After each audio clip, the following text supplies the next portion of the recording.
감사합니다. 할렐루야. 매일 아침 김진홍 목사님이 우리 많은 우리 둘의 회원들에게 아침 묵상이라고 하는 이제 글을 주십니다. 저한테도 이제 매일마다 아침 묵상 글이 올라오는데 며칠 전부터 창세기에 대한 말씀을 하시면서 이런 얘기를 하고 있더라고요. 지금 시리즈로 쭉 얘기를 하고 있는데 그 아침 묵상 글이 크게 길지가 않습니다. 이를테면 200자 원고지 한 장 정도 되는 짤막한 묵상의 글인데 창세기는 여러 가지 의미에서 하나님이 시작하는 창세기가 시작의 의미가 있잖아요. 그죠? 창조 시작의 의미가 있는데 창세기는 7가지로 시작을 한다 해서 우주 만물의 시작, 또 인류의 시작, 또 우리 인간의 시작, 또 우리 가정의 시작. 그런가 하면 이런 좋은 점만 있는 게 아니고 죄의 시작도 창세기에 나오고 있다. 아담 하와가 범죄하고 죄가 시작됐잖아요. 이제 이렇게 제가 5가지까지는 봤는데 나머지 2가지는 아직 못 봤어요. 그래서 5가지에 대한 인류의 시작을 알리는 그런 의미에서 창세기가 시작의 책이다 하는 이제 그런 말씀을 하시기에 굉장히 공감이 갔습니다. 우리가 들어보면 그렇잖아요. 죄의 시작도 이 창세기에 아담과 하와로부터 인류의 죄가 왔으니까 참 그렇구나. 창세기가 죄의 시작이구나. 또 제가 이제 신방하면서도 그 얘기했는데 우리 가정의 시작도 아담 하나만 만들면 하나님이 되실 터인데 아담을 만들어 놓고 나니까 홀로 있는 것이 너무 보기가 안 좋다. 그래서 아담을 깊이 잠들게 하고 난 이후에 그의 갈비뼈를 취하여다가 누구를 만들었어요? 하와, 여자를 만들었다. 그게 가정의 시작이에요. 남자와 여자, 하나님이 여러분 인류의 오늘 우리의 정말 가장 소규모인 우리 인간, 그 가정이라고 하는 것이 하나님이 그렇게 원하셨던 겁니다. 그래서 저는 간혹 우리 청년들이 결혼하지 않겠다 하는 청년들이 있으면 그건 성서적이 아니야. 저 성서에는 하나님이 남녀를 만드시고 가정을 만드시고 가정을 시작하게 하셨는데 그래서 여러분들이 가정의 자녀들에게도 이거 엄마 아빠 나 혼자 살 수 있어. 물론 혼자 살 수 있죠. 그러나 성서적으로는 결혼을 해야 된다. 그게 하나님의 성서에서 우리에게 가르쳐주는 우리 가정관입니다. 아무튼 그렇게 시작을 알리는데 오늘 제가 김진호 목사님 말씀하지 않는 우리 창세기에서 하나님이 또 하나 시작한 게 있더라고요. 그게 뭐냐? 공동체입니다. 공동체라고 하는 그래서 오늘 설교 제목에 창조의 원리라 해서 하나님의 공동체에 대한 말씀을 제가 가만히 묵상해 보니까 하나님이 인류의 시작뿐만 아니라 인류를 시작하시면서 동시에 하나님께서 우리 이 땅에 공동체를 하나님이 만드신 거예요. 그런데 참 놀라운 것은 이렇게 공동체를 시작하신 하나님이신데요.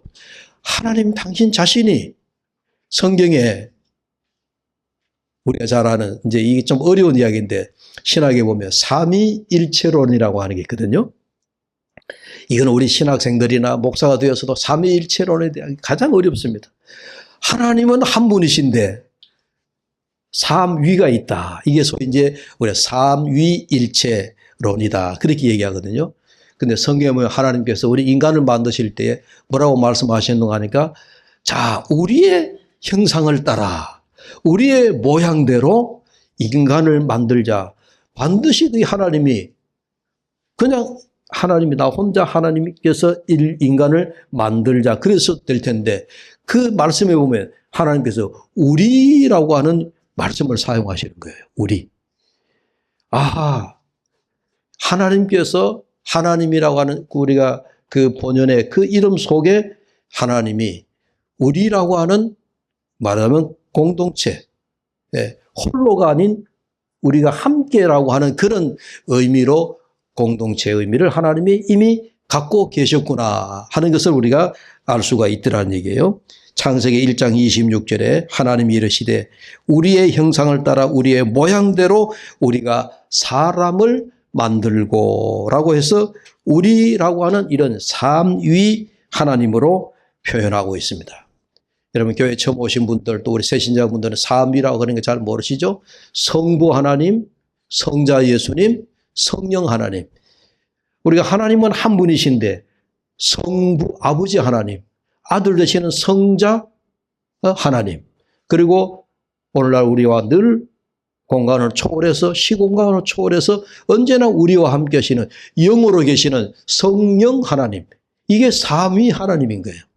이게 창세기 1장 26절에 그렇게 말씀을 하고 있습니다. 후에 삼위일체론에 대한 말씀은 여러분들에게 제가 가만히 보니까 15년이 넘도록 제가 우리 교회 부임해서 삼위일체론에 대한 말씀을 한 번도 드리지 않은 생각이 문득 들어서 거기에 대한 말씀을 한번 드려야 되겠다 생각하고 준비를 하고 있는데, 아무튼 오늘은 거기까지는 가지 않고요. 우리가 하나님을 이해함에 있어서 이 삼위 하나님이시다 하는 거에서 하나님이 우리라고 하는 그 용어 속에서 이 공동체의 시작이 이미 하나님으로부터 시작이 되어졌구나. 이제 그걸 알 수가 있고요.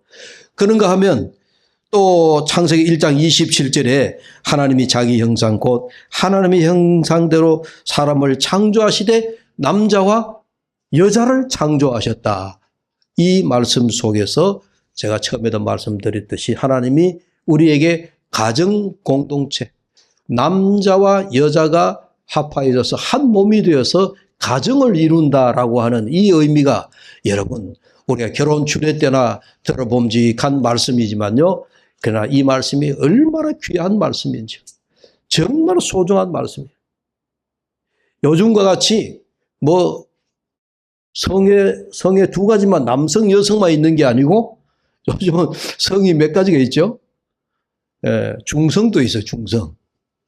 남자가 여자가 되고 여자가 남자가 되고, 요즘은 아주 혼란한 시대입니다. 이게 하나님이 창조하실 때 그렇게 만들지 않은 거를 인간이 자꾸 엉뚱하게 만들어내거든요. 그러면 가정도 파괴되어지고 하나님이 만드신, 창조하신 가정 공동체라고 하는 것이 파괴되어진다 하는 그런 이야기죠. 그래서 하나님이 사람을 만드셨을 때 아담을 창조하신 후에 홀로 두지 않으시고 여자 하와를 만드셨다라고 하는 것은 가정을 최초로 만들어서 우리에게 가정 공동체를 주신 겁니다. 그런데 인류 역사를 공부해 보면요, 이 가정에서, 가정이라고 하는 이 그 공동체에서 가정 공동체가 확대되어지면, 가족이 확대되어지면 옛날 고대 사회는 그게 뭡니까? 부족 사회나 시족 사회가 된 겁니다. 그래서 우리가 이 국가, 오늘날 우리가 국가론에 국가라고 하는 개념이 있지만은, 국가라고 하는 개념이 이렇게 오늘날 자리 잡고 역사의 무궁한 역사 속에서 오늘날 우리가 이 지구촌에 수많은 나라, 국가가 있지만요, 이런 국가가 있기 전에 가장 먼저 하나님이 가정을 만드시고, 그 가정에서 가정이 확대되어져서 시족, 하나의 부족 마을이 되어지는, 부족 공동체가 되어지는 그런 발전, 그런 그 흐름 속에 그것이 여러분 수천만 년의 세월이 흘러서 오늘날 국가가 된 거예요. 성경에도요, 하나님이 아담 하와 이후에 많은 가정들이 있지만요, 하나님께서 이 가정에서 하나의 부족이라고 하는 것으로 발전시켜서 그 부족에서 나라, 하나의 성경 속에서 나라, 이스라엘 나라입니다. 이스라엘이라고 한 나라로 발전시켜 가는데 그 가정의 중심축이 누군지 아시죠? 아브라함이었습니다. 아브라함을 통해서, 그리고 이삭을 통하여, 이삭 이후에 야곱을 통해서, 야곱에게서 12아들, 그 12아들이 나중에 이스라엘의 12부족이 되는 거예요. 12지파가 되는 거예요. 그것이 오늘날 이스라엘이라고 하는 나라의 뭐랄까요? 시작 출발점이었다. 그게 창세기 12장에 아브라함이 하나님께서 부르실 때 하나님의 부름을 받고 시작한 아브라함이라고 하는 그 가족 공동체에서 그렇게 이스라엘 국가로 여러분 수천 년이 흐르면서 발전되어져 간 것입니다. 이처럼 성경 속에도 그렇지만 오늘날 우리가 미국이라고 하는 나라를 우리가 부를 때, 원래 미국이라고 하는 나라가 우리가 줄여서 하는 말이에요. 미합중국인 겁니다. 미합중국. 그래서 미국이라고 하는 나라도 보면요, 이게 여러 나라들이 이제 모여가지고 그 한 나라가 된 거예요. 그래서 우리 세계에서 가장 다민족이 모여서 국가를 형성한 나라가 미국이라고 하는 나라이다. 서방에서 우리가 가장 큰 나라라고 얘기하지만 그렇게 보여지고요. 우리 가까운 러시아나 또 중국도 마찬가지입니다. 단일 국가가 아니에요. 그래서 러시아라고 하는 나라도 옛날에는 구소련이었지만은 구소련이 붕괴되어지면서 러시아라고 하는 이 나라도 그 나라의 공식 명칭이 러시아 연방 국가인 거예요. 예. 중국도 마찬가지입니다. 중국이라고 하는 나라도 중화인민공화국, 그걸 줄여가지고 그냥 중국이라고 부르는 것이죠. 그걸 영어로 표기하면요, 이게 더 분명해집니다. 모여가지고 연합으로 국가가 형성이 되어졌다 하는 의미로 그렇게 부르는 것입니다. 여러분, 중국에 가면은 부족이 56개, 지금은 더 늘어났는지 모르겠어요. 하도 중국이라는 나라 크니까 다 파악되지 않는 그런 부족이 많은 거예요. 여러분, 우리나라에서 가장 가까운 우리 중국 연길에도 가면, 연길에는 누가 살죠? 우리 동포들이 사는 거잖아요. 그들을 가리켜서 중국에서는 뭐라고 부릅니까? 조선족이다, 이렇게 부르는 겁니다. 국민은 중국 국민인데 하나의 조선족이 자치구를 이루어서 살고 있는 나라가 우리가 말하는 연길인 거예요. 이처럼 중국은 이렇게 소수민족들이 56개 소수민족이 모여가지고 오늘날 거대한 중국이라고 하는 나라를 이루고 있습니다. 그러니까 제가 말씀드린 거, 오늘날 이 거대한 국가의 조직도 알고 보면 전부 다 가정에서 시작해서 시족으로 발전해서 하나의 부족 마을을 이루고 그것이 소수민족이 되어져서 오늘날의 큰 국가를 이루고 있다 하는 이야기죠. 성경의 내용과 틀린 바가 하나도 없습니다. 예수님이 시대에 오면 어떠냐? 예수님도 이 땅에 오셔서 공동체를 이루기를 원하셨어요. 예수님이 혼자서 하나님 나라 복음을 증거하고 또 주의 나라를 증거하는데 힘이 부족한 분이 아닙니다. 그럼에도 불구하고 예수님이 이 땅에 오셔서 가장 먼저 복음을 전하기 전에 하신 일이 뭐였을까요? 제자를 부르셨습니다. 12제자를 부르셔서 그 12제자를 예수님이 제자로 삼고 뭐랄까요? 그게 우리가 초대교회 연구사에 보면 예수 공동체라고 하는 공동체가 있었다, 이렇게 이야기를 하고 있습니다. 요한이라고 하는 세례 요한의 공동체도 있었고요. 그러나 그 공동체는 조금 있다가 사라졌지만 예수님이 12제자를 중심으로 해서 만드신 예수님의 예수 공동체는요, 이것이 오늘날의 우리 교회의 기초가 되어지고 그리고 오늘날 우리 교회가 되어진 겁니다. 예수님께서 시몬 베드로에게 바요나 시몬아 네게 복이 있도다 그러면서 베드로에게 주님이 축복의 말씀 가운데 엄청난 축복의 말씀, 너 이름 위에 뭐 하겠다 그랬습니까? 교회를 세우겠다 그러셨습니다. 그것이 이제 기초가 되어져서 베드로가 교회의 여러분 시작입니다. 그 베드로 반석이라고 하는 이름 위에 예수님께서 내 교회를 세우겠다라고 하셨거든요. 그래서 오늘날 우리 교회도 보면 이 교회 공동체의 뿌리가 예수님으로부터 예수님의 12제자를 통하여 공동체를 만드시고 그 공동체 중에서 베드로 수제자를 뽑아서 그 베드로 이름 위에 오늘날 교회를 세우셨다 하는 그런 이야기입니다. 제가 공동체 얘기를 하다가 예수님 얘기까지 갔는데 이 교회 공동체, 오늘날 우리가 다니고 있는 우리 대구 두레교회, 또 어떤 교회도 있겠지만 우리 이 교회의 공동체는 그래서 이 땅 위에서 베드로가 예수님에게 고백했던 최초의 신앙 고백, 예? 그 마태복음 16장 16절에서 나오고 있는 베드로가 고백하는 그 최초의 고백, 그 고백이 뭡니까? 주는 그리스도시요 살아계신 하나님의 아들입니다라고 하는 그 고백이에요. 그 고백이라고 하는 그 신앙 고백 위에 세워진 교회가 우리 교회인 줄로 믿습니다. 예. 그 고백 위에 세워진 교회예요. 예수님을 주라고 고백하는 모임인 그 모임으로 형성되어진 것이 우리 교회 공동체가 되어졌다 하는 이야기입니다. 그래서 이 교회 공동체는 우리가 세 가지를 필요로 합니다. 믿음의 공동체, 사랑의 공동체, 또 소망의 공동체. 이 세 가지의 요구 조건이 우리 공동체에 꼭 필요한 것이다. 그렇게 보여집니다. 사랑하는 여러분, 오늘 우리 교회는 여러분의 한 사람 한 사람, 여러분들의 각 지체가 모여 이루어진 주님의 교회 공동체가 아니겠습니까? 제가 오늘 우리 대구 두레교회, 가끔 제가 축도할 때도 제가 그런 표현을 잘 씁니다. 우리 대구 두레교회의 공동체. 우리 두레 공동체도 있지만은 우리 대구 두레교회에 형성되어져 있는 우리 두레교회 공동체. 우리 교회가 하나님 앞에 믿음의 부름을, 상을 쫓아서 가는, 또 믿음으로 고백하는 그 고백 위에 세워진 다 믿음의 신앙 공동체이기 때문에 우리 교회가 큰 의미로 보면 그걸 공동체다. 그렇게 부른다는 얘기입니다. 이렇게 공동체로 부르는 그 이유가 있습니다. 그 이유가 뭐냐면 우리 교회의 가장 믿음으로 모인 믿음의 공동체. 이 믿음의 공동체는 또 천국을 꿈꾸면서 모인 소망의 공동체일 뿐만 아니라, 그리고 또 이 땅에 살아가는 날 동안에 각 지체가 함께 서로 사랑해야 되는 사랑의 공동체이다 하는 그 이야기입니다.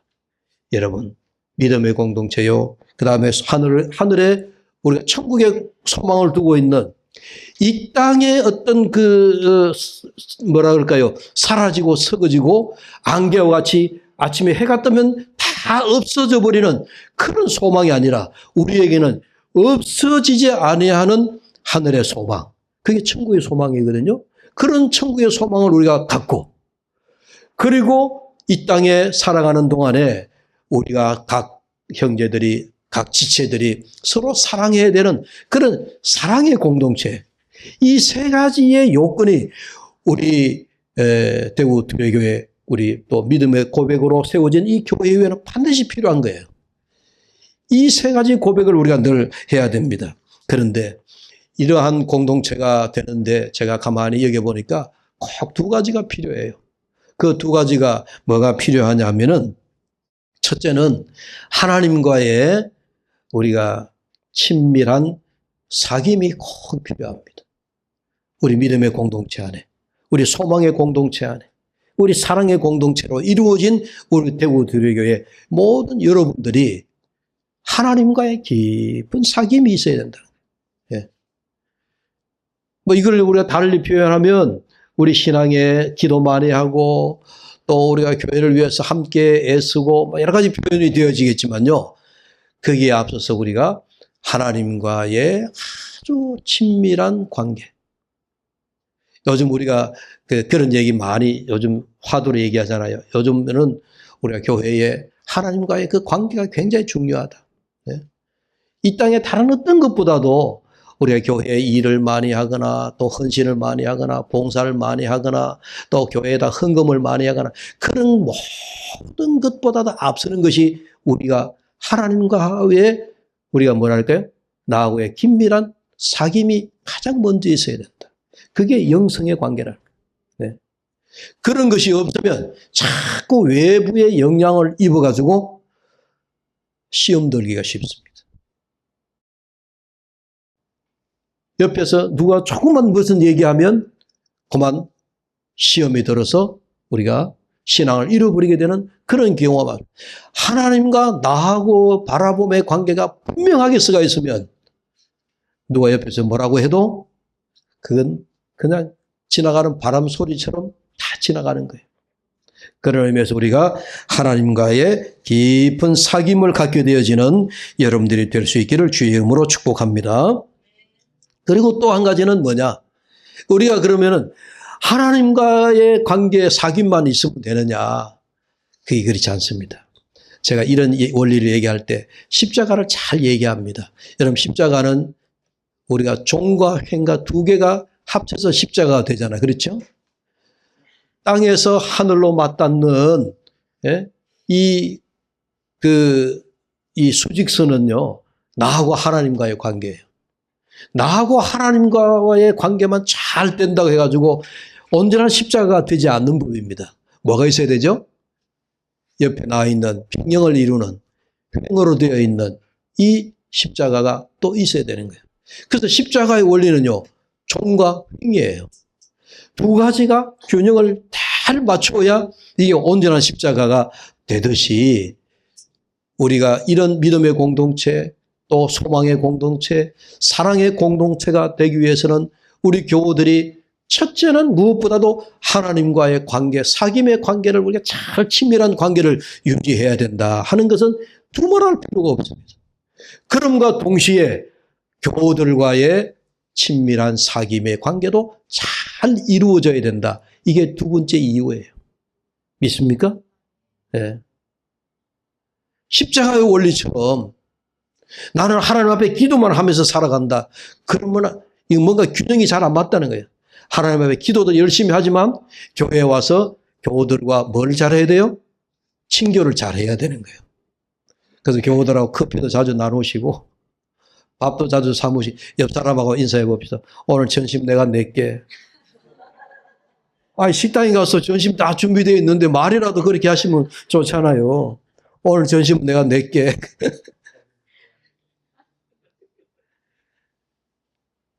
교우들과의 사귐을 잘 해야 돼요. 예? 그렇다고 이제 은밀하게 불러내가지고, 야, 너 내하고 놀자 이러면 안 되고. 교회에 오셔가지고 교우들과 사귐을 갖자는 것은 교우들에게 관심을 갖고 어려움이 뭐가 있는지, 또 어떤 사정에 놓여 있는지, 또 어떤 중보의 기도가 필요한지, 또 우리 교우가 형제가 당하는 고통이 뭔지, 그걸 잘 보고 함께 그걸 나누는, 그게 이제 우리 상담 용어로 말하면 쉐어링 한다는 말입니다. 내 안에 있는 아픔을 함께 공유해서 나누어서 함께 우리가 중보 기도의 자리로 갈 수 있어야 된다 하는 얘기죠. 사도행전에 우리가 초대교회 공동체의 모습 우리가 잘 아는 대로 너무 정말 환상적인 그런 말씀이 나와요. 여러분 아시잖아요. 자, 사도행전 2장 43절과 44절에 있는 말씀에 초대교회의 모습이 나오는데 여러분 한번 보십시오. 특히 2장 44절을 제가 한번 읽어보겠습니다. 믿는 사람이 다 함께 있어 모든 물건을 서로 통용하고, 여러분 44절에 이 구절의 말씀에 우리 공동체의 원형의 모습을 성경에서 너무 잘 보여주고 있는 말씀이에요. 믿는 사람이, 오늘 대구 두레교회 성도들이 어떻게 있다고요? 다 함께 있다. 다 함께. 예, 함께라고 하는 단어. 그 다음에 모든 물건을 서로 어떻게 해요? 통용한다. 우리가 아는 바대로 초대교회는요, 모든 성도들이 자기들의 집에 개인 사유재산을 다 팔아다가 사도들 발 앞에 가지고 와서 재산은 따로 모아놓고, 그 다음에 이제 함께 공동생활하면서 필요한 사람에게 이제 나눠주는 거예요. 이게 초대교회, 이게 공산주의 이론이 되긴 했지만, 잘못 인용해서 그렇지만, 이 본능 원리는 이게 초대교회 공동체의 아주 원형의 모습이다. 그렇게 보시면 됩니다. 그런데 여러분 보십시오. 제가 목회를 하면서 참 제가 담임하는, 또 제가 목양하고 있는 우리 교회 안에 이런 초대교회와 같은 이런 원형의 모습을 저는 늘 꿈꾸어 옵니다. 그런데 여러분, 현대교회가 그렇게 될 수가 없잖아요. 여러분 가정을 버리고 직장을 버리고 우리 교회에 다 모여라 하면 그렇게 할 수도 없잖아요. 그죠? 그런데 성경은 그렇게 살아라고 하는데 그게 잘 안 되는 거예요. 그게 목회하면서 제일 딜레마예요. 우리 지리산 함양에 있는 둘의 마을처럼 우리 다 그 길로 갑시다 이러면 여러분들이 답이 간단해요. 그런데 갈 수 없잖아요. 지리산 둘의 마을에 살 수 있는 사람은 거기 가서 살고, 그렇지 않은 사람은 우리가 일상생활을 해 나가야 되죠. 차라리 지리산 둘의 마을처럼 혈혈단신으로 들어와가지고 내가 죽을 때까지 여기서 산다 이러면요, 오늘 우리가 이 실천하기가 굉장히 우리가 걱정 없이 할 수 있는 거예요. 그러나 현실이 그렇지 않다라고 하는 거예요. 이게 목회하면서, 그래, 현대교회를 목회하면서 이게 가장 이 목회자인 제가 어떻게 하면 정말 교회 공동체의 모습으로 살아갈 수 있을까? 이게 너무너무 고민이 되는 거예요. 행할 수 없고, 그렇다고 이걸 무시할 수도 없고. 최근에 제가 도시의 광야라고 하는 이탈리아 작가가 썼는 까를로 까레토라고 하는 작가가 썼는 도시의 광야라고 하는 책을 보다 보니까 그런 게 문득 생각이 나요. 원래 이 신부가 저기 사하라 사막에 가서 10년 동안 뭐랄까요? 묵상 생활한 겁니다. 사막에서 10년 살았어요. 10년 동안의 사막에서 오직 하나님과의 수직적인 관계만 바라보고 기도하고 그래서 영성 생활을 했습니다. 10년의 사하라 사막의 영성 생활을 마치고 다시 도시로 돌아왔습니다. 도시로 돌아오니까 현실은 어때요? 사막 같지 않잖아요. 복잡하잖아요. 세상이 아주 복잡하게 돌아가요. 도저히 사막에서 영성 생활하던 그 영성을 이어갈 수가 없는 거예요. 그래서 이 신부가 고민한 것이 도시의 광야. 도시에 살지만 내가 광야에 있는 것처럼 영성 생활을 유지하자. 책의 제목을 보면 그런 내용이에요. 그러면서 7단계의 영성 생활에 그 필요한 것을 쭉 얘기하고 있더라고요. 제가 굉장히 공감이 갔어요. 공감이 갔는데 또 한편으로는 제 고민을 그대로 다 안고 있는 것 같아요. 제가 목회를 하면서 어떻게 도시에서 우리 현대 교회에서 초대 교회와 같은 그런 사랑의 공동체, 믿음의 공동체, 소망의 공동체로 하나님과의 사귐과 우리 성도들과의 사귐을 진지하게 하면서 이런 우리 공동체를 이룰 수 있느냐. 둘의 마을처럼 한 집단으로 모여서 우리가 살 수도 없고 여러분이 가정이 있고 직장이 있고 여러분의 삶의 자리가 다 다른데 어떻게 둘의 교회의 공동체를 만들 수 있느냐. 여러분 이게 제 고민만은 아닐 겁니다. 그래서 제가 이 도시의 광야 책을 보면서 문득 생각난 것이 비록 우리가 한 자리에 모여서 집단으로 공동체 생활을 할 수 없지만 둘의 마을처럼 말이죠.